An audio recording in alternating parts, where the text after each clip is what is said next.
Forget the golden wings and glowing halos. Hollywood lied to you. The most powerful beings in the universe are masters of disguise. In Genesis 18, Abraham did not welcome radiant spirits. Instead, he served bread to 3 dusty travelers, exhausted from the road. The divine does not wait in cathedrals. It is right there, in your messy kitchen, watching over you when you feel most alone. But keep watching for the 5th sign. Why do they always choose your weakest moment to appear? It is 3 in the morning, your eyes snap open, and the silence of the room feels heavy. You might call it a sleep disorder, a glitch in your biology. But what if this is not a medical problem? What if it is a scheduled appointment? In 1 Kings 19:5, the prophet Elijah was fast asleep, drained of all strength. He did not wake up to a shout or a storm. He woke up because an angel reached out and touched him. This midnight wakefulness is a sacred invitation. It is the only time you are truly honest, stripped of the noise of the day, standing face to face with the infinite. It is a rare privilege to be called into the quiet when the rest of the world is blind. But think back to that sudden shiver or the weight you felt at the edge of the bed. Was that touch on your shoulder just a trick of your mind, or was it real? The next sign will prove exactly what is standing right behind you. Imagine the world outside is screaming, your business is failing, your bank account is empty, or your heart is breaking into 1,000 pieces. Logic tells you to panic, it tells you to run. But instead, you feel a stillness so deep it feels alien. This is not a psychological trick. This is a power from outside our dimension. In Philippians 4:7, it is described as the peace that surpasses all understanding. It is a peace that does not make sense because it does not come from your circumstances. It is a gift of surrender. We see this in Luke 1 when the angel greets Mary with the words, "Do not fear." That was not just a polite hello. It was a supernatural infusion of calm that allowed her to face the impossible. Crucial instruction. When you are quiet in the middle of a storm, it is because something much larger than the storm is standing right next to you. You are not just being comforted, you are being shielded. But sometimes, this protection moves from your mind into the physical world. Have you ever wondered why that truck suddenly swerved just inches away from your car, as if an invisible hand grabbed the steering wheel to save your life? This leads us to the next sign, a physical mark on your body that proves you were never alone. We often call it luck. That narrow escape, the split-second decision that changed everything. But what if luck is just a code word for something far more deliberate? What you call intuition is actually a whisper from a guardian angel, nudging you away from a shadow you could not even see. It is a physical hand on your shoulder when the world tries to push you down. Imagine the scene, a busy intersection, the smell of burning rubber, tires screeching, metal grinding. Total silence. In the book of Psalms, chapter 91, verses 11 through 12, it says that he will command his angels concerning you to guard you in all your ways. They will lift you up in their hands so that you will not strike your foot against a stone. This is not just poetry. It is a promise of physical intervention. When you survive the unsurvivable, you start to feel a weight, a beautiful debt to life. You realize your pulse is not an accident. It is a mission. You were kept here for a reason. But this raises a haunting question that keeps many of us up at night. If this protection is real, why does it seem so selective? Why are some people pulled from the wreckage while others are left behind?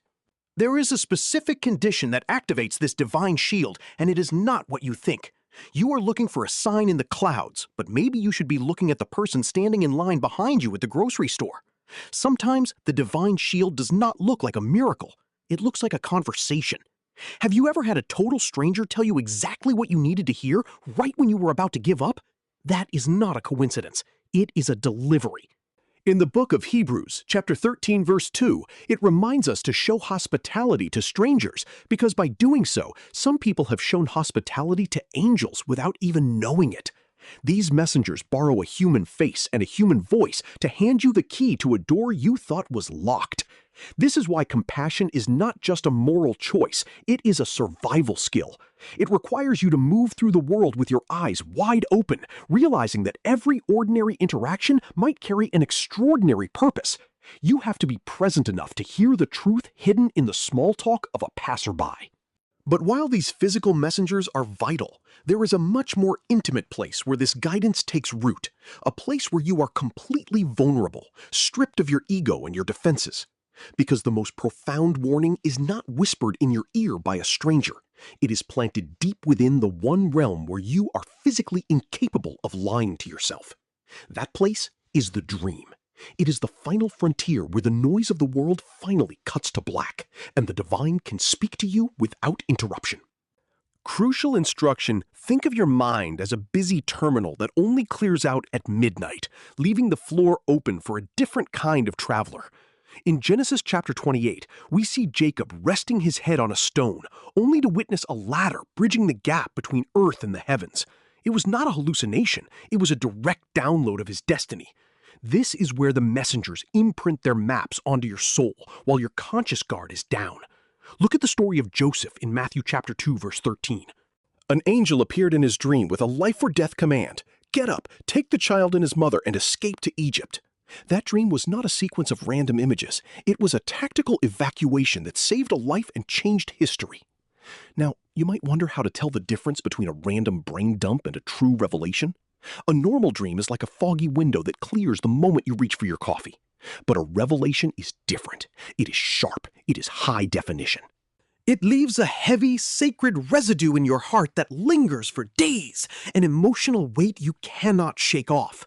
It is the kind of clarity that makes you realize you are not just a body sleeping in a bed, but a spirit receiving a vital transmission.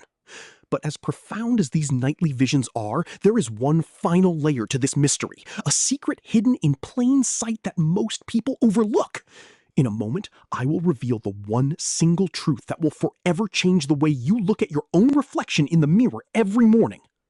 You know, looking back at everything we have explored, it is easy to feel small in the face of such immense, invisible forces. But perhaps, deep down, we all need to realize that these signs are not just about the supernatural. They are about your worth. Whether it is a sudden chill in a quiet room or a stranger saying exactly what you needed to hear, these moments are proof that you are never truly walking alone. You are not a random accident of biology or a victim of luck. You are a deliberate mission. Think of your life like a precious manuscript that the universe refuses to let be lost or destroyed. Every breath you take is a victory in a war you did not even know was being fought. But there is one final realization that changes everything. When you finally stop looking for miracles in the sky and start seeing the miracle in your own heartbeat, you have to ask yourself, what is the one thing you are still too afraid to change, even though you know you are being guided?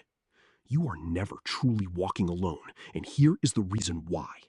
Behind the scenes of your daily life, there is a massive, invisible operation working entirely in your favor. Think of it like a royal escort for a high-profile target.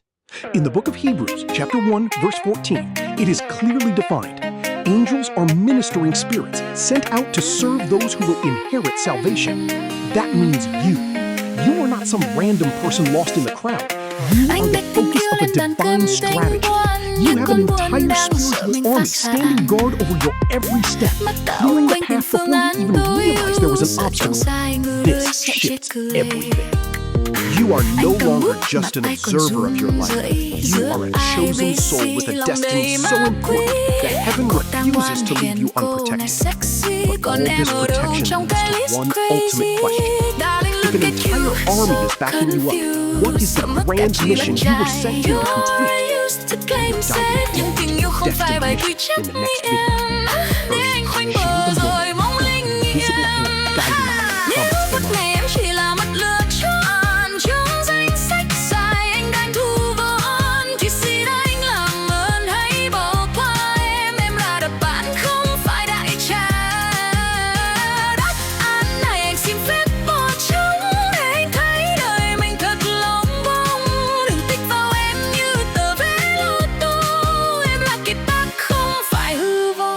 Just walk away.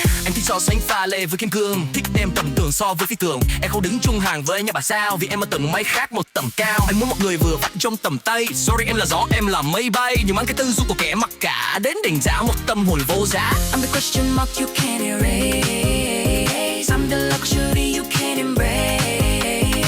Anh cứ giữ lấy những lựa chọn an toàn để rồi cả đời sống trong bất an. Yeah. Vạch tên em đi, đừng làm bận giấy trắng. Em không dành cho những kẻ thiếu vắng. Bản lĩnh đàn ông. Anh tìm đáp án, anh tìm kết quả. Kết quả là